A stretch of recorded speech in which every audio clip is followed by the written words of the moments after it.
Hello friends, welcome back. Today we will study chapter 3 fiber to fabric. इस chapter में हम लोग पढ़ेंगे कि जो क्लोथ्स होता है, कपड़े होते हैं, वो कैसे बनते हैं।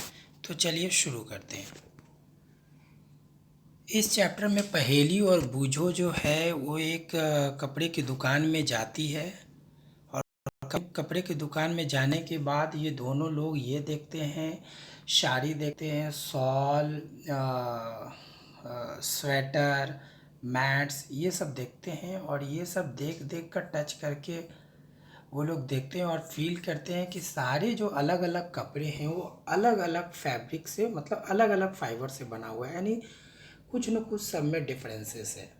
तो पहेली और बूझो ने ये खोजने की कोशिश की कि आखिर जो अलग अलग कपड़े हैं वो अलग अलग क्यों फील हो रहे हैं। जैसे स्वेटर अलग फाइबर से, मतलब अलग धागे से बना हुआ है, साड़ी अलग धागे से बना हुआ है, या जो बैग होता है वो अलग टाइप के धागे से बना हुआ है। तो ये इन दोनों ने यही चीज़ इस चैप्टर में खोजने का प्रयास किया कि आखिर ये सब जो कपड़े हैं वो अलग अलग क्यों फील हो रहे हैं छूने में, देखने में। तो इस चैप्टर में हम लोग यही पढ़ेंगे कि जो फैब्रिक बनते हैं वो कैसे बनते हैं और जो फैब्रिक बनने के लिए जो रॉ मटेरियल है वो हमें कहाँ से मिलता है। तो सबसे इम्पॉर्टेंट चीज़ है कि जो क्लोथ्स बनता है वो बनता है यार्न से। यार्न क्या होता है? यार्न होता है, आप जैसे कपड़े को खोल के देखोगे, आप अगर स्वेटर को खोलोगे तो देखोगे खुलता ही चला जाएगा, लंबा हो जाएगा वो। तो वो जो लंबा धागा बन जाता है उसको बोलते हैं यार्न।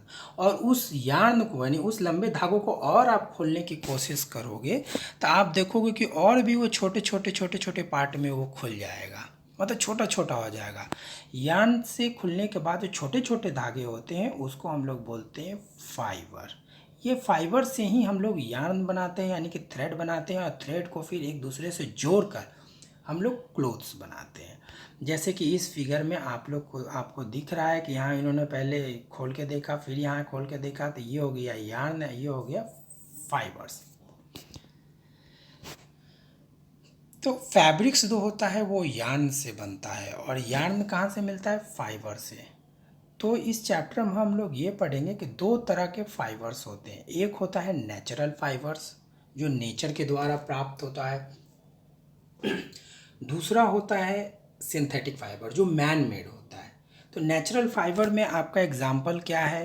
कॉटन, जूट, वूल और सिल्क। ये चार जो फाइबर हैं वो नेचुरली हमें ऑब्टेन होता है, जिसमें से दो फाइबर जो है आपका कॉटन और जूट, वो हमें प्लांट से मिलता है। याद रखना कि कॉटन और जूट जो होता है हमें प्लांट से मिलता है।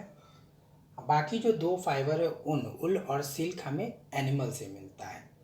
ठीक है। और जो मैन मेड होता है, जैसे आपको प्लांट से कौन मिला? कॉटन। तो कॉटन मिलता है कॉटन प्लांट से, जूट मिलता है जूट प्लांट से। और आप अगर देखेंगे ऊन, ऊन कहाँ से मिलता है? तो ऊन मिलता है भेड़ से, बकरियों से, याक से, ये सब ऊन वहाँ से मिलता है। और सिल्क कहाँ मिलता है? सिल्क मिलता है ककून से, यानी कि सिल्क वॉर्म जो होता है, एक छोटा छोटा कीड़ा होता है जिसको बोलते हैं सिल्क वॉर्म, उसी से हम लोग को मिलता है सिल्क।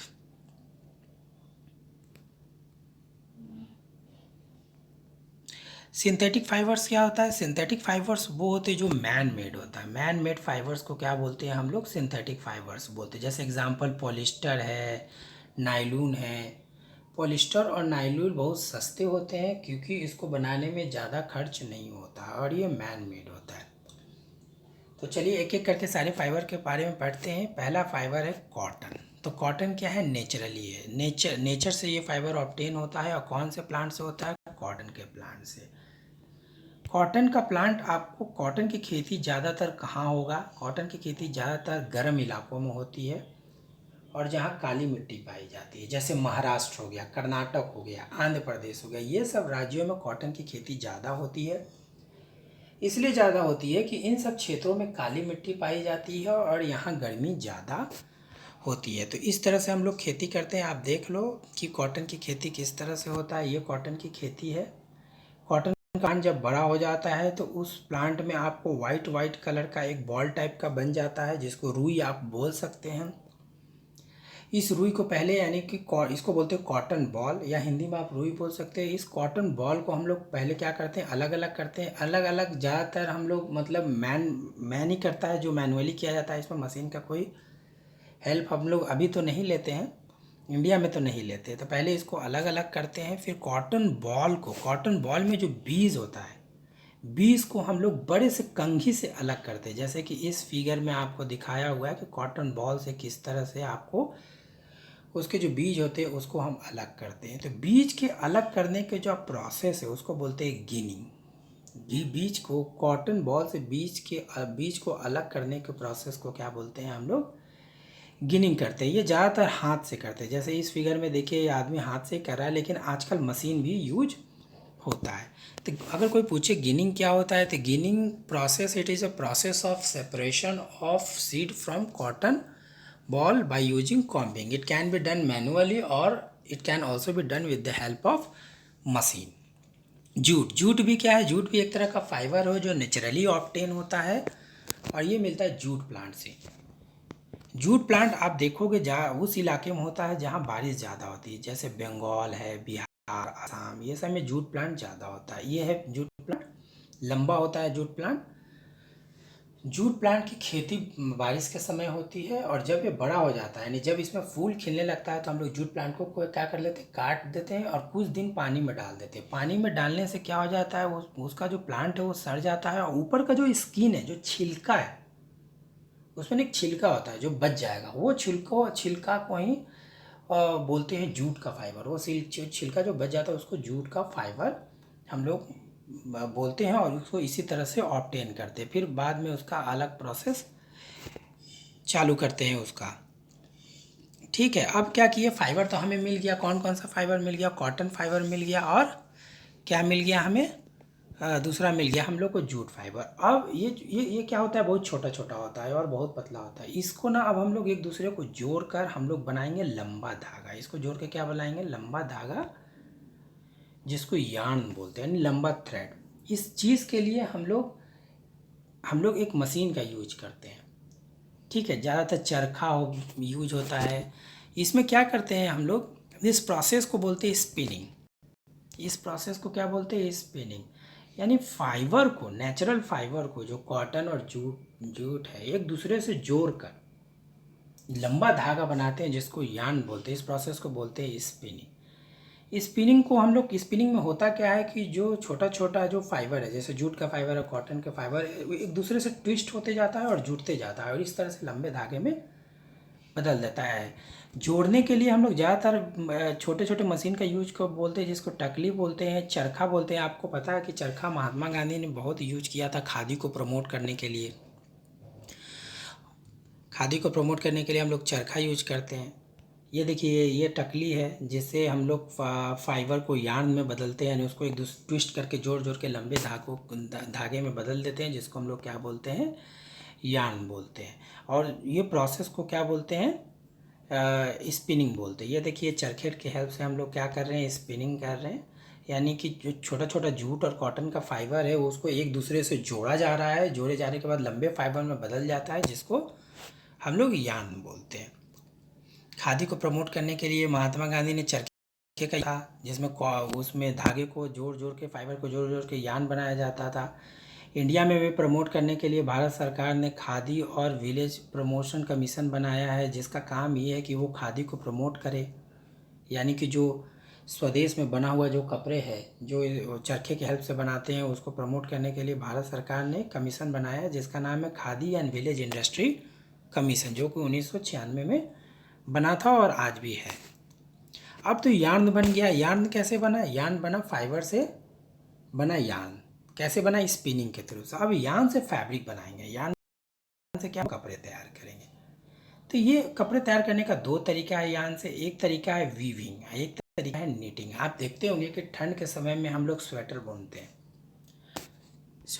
आप देखेंगे, उसको हम लोग नीटिंग बोलते हैं। मतलब एक लंबा सा एक स्वेटर यानी ऊन ले लेते हैं और उसको बस जोड़ते जाते हैं, एक पर्टिकुलर पैटर्न को फॉलो करते जोड़ते जाते हैं, और इस तरह से स्वेटर तैयार हो जाता है।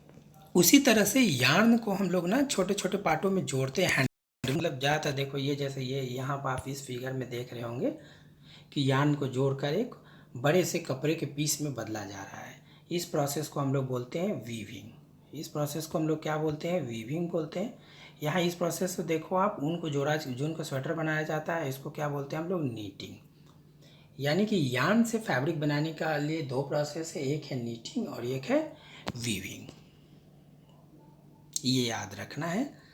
नीटिंग में भी ऊपर मैंने देख दिया कि स्वेटर बनाने का process in knitting single yarn is, single yarn को क्या करते हैं हम लोग? जोड़ते हैं। Use to make a piece of fabric, इस तरह से जोड़ा जाता है। ये देखो, सॉक्स भी आपको कैसे बनता है? सॉक्स भी आपको उसी तरह से बनता है, नीटिंग के प्रोसेस से। आप सॉक्स को अगर एक पार्ट को काट के खींचोगे तो देखोगे कि लंबे धागे में बदल जाएगा। ठीक है दोस्तों, अब क्लोथिंग का हिस्ट्री क्या है? पहले एशियंट टाइम में लोग तो जब बहुत पुराने थे, जब लोगों को ज़्यादा ज्ञान नहीं था, तो उस समय वो कपड़े कैसे पहनते थे? तो उस समय कपड़े वो बड़े बड़े बार्क यानी छाल, जो पेड़ से बड़े बड़े छाल निकलते थे उसको पहनते थे, या बड़े बड़े जो पत्ते होते हैं उसको, जैसे केला का पत्ता पहनता था पहले कपड़े में, या एनिमल के स्किन को, कोई एनिमल मर गया तो उसको स्किन को निकाल के और पहन लिए, तो ऐसे पहना जाता है। जैसे जैसे जो पीपल समझदार होते गए, जैसे जैसे समय बीतते गया, जैसे जैसे उनको जानकारी मिलती गई, उस वैसे वैसे उन्होंने क्या किया? कपड़े का डेवलपमेंट करना शुरू कर दिया। एक दो स्टिच करके फिर पहनने लगे। जैसे जैसे मतलब विकास होते गया, जैसे जैसे समय वो फिर कपड़ों की मतलब फाइबर की खेती भी करने लगे। जैसे सिल्क की खेती चाइना में सबसे पहले हुआ, फिर जूट की खेती हुआ। इस तरह से ये एडवांस होते चला गया। ठीक है, तो हम लोगों ने क्या क्या सीखा कि जो कॉटन रोल्स से आपको फाइबर में बदलते हैं, उस प्रोसेस को क्या बोलते हैं हम लोग? गिनिंग बोलते हैं। फिर फाइबर को हम लोग यार्न में बदलते हैं, यानी लंबे धागे में बोलते हैं, उसको स्पिनिंग बोलते हैं। और स्पिनिंग से फिर देखिए वीविंग के थ्रू एक फैब्रिक बनता है, और एक फैब्रिक निटिंग के थ्रू बनता है। तो ये चैप्टर में कुछ ज़्यादा नहीं था, इतना ही था। लेकिन अब कीवर्ड्स थोड़ा देख लेते कि कॉटन वूल क्या है। तो जो ऊल आपको कॉटन के हेल्प से बनता है, जो ऊन कॉटन से बनाया जाता है, उसको कॉटन ऊन बोलते हैं। फैब्रिक, कपड़े को बोलते हैं फैब्रिक, जो कि हम लोग फाइबर से ऑब्टेन करते हैं। फाइबर क्या है? फाइबर कैसे? जो फाइबर दो तरीके के होते हैं, एक नेचुरल फाइबर होता है, एक सिंथेटिक फाइबर होता है। नेचुरल फाइबर में कॉटन है, जूट है, सिल्क है, वूल है, ये नेचुरल फाइबर है। नायलॉन आपका सिंथेटिक फाइबर होता है। नीटिंग क्या है? नीटिंग एक प्रोसेस है जिससे यार्न को किस में बदला जाता है? फैब्रिक में बदला जाता है। सबसे बेस्ट एग्जांपल है नीटिंग का स्वेटर बुनना। स्पिनिंग क्या है? स्पिनिंग भी नीटिंग के तरह ही है, जिसमें आपको यार्न को फाइबर में बदला जाता है। वीविंग क्या है? फिर यार्न क्या है? जब फाइबर को हम लोग, नेचुरल फाइबर को जब हम लंबे धागे में बदल देते हैं तो उसको बोलते हैं यार्न। वीविंग भी यार्न को फाइबर में बदलने का एक तरीका है। ठीक है दोस्तों, तो ये कुछ कीवर्ड्स थे। कुछ समरी हम लोग पढ़ लेते हैं कि पहला समरी क्या है कि there is a variety of clothing material और fabric such as cotton, wool, silk, polyester, ये सब एक तरह का फाइबर है। फिर आगे चलते हैं तो देखिए कि फाइबर किससे बना होता है? फाइबर यार्न से बना होता है। फिर यार्न को हम लोग किस में बदल देते हैं? फैब्रिक में बदलते हैं। ठीक है, फैब्रिक में बदलने के लिए नीटिंग और वीविंग दो प्रोसेस है। फिर आप देखो फाइबर और आइदर नेचुरल, फाइबर कैसे मिलता है? या तो नेचुरल होता है या सिंथेटिक होता है। नेचुरल में आपका कॉटन हो गया, जूट हो गया, जो प्लांट से ऑब्टेन होता है। फिर और भी नेचुरल में आपका वूल हो गया, सिल्क हो गया, जो कहाँ से ऑब्टेन होता है? एनिमल से ऑब्टेन होता है। फाइबर लाइक कॉटन है, देखिए obtain from plant. Fibre like yarn और process of making yarn from fibre is called spinning. मतलब फाइबर से जब यार्न यानी लंबे धागे में बदलते तो उसको स्पिनिंग बोलते हैं। और फाइबर से फैब्रिक बनाने के लिए दो प्रोसेस ऑब्टेन करते हैं, एक वीविंग है और एक निटिंग है। तो ये चैप्टर यहीं समाप्त हो गया है। मिलते हैं नेक्स्ट वीडियो में। Thank you for watching video.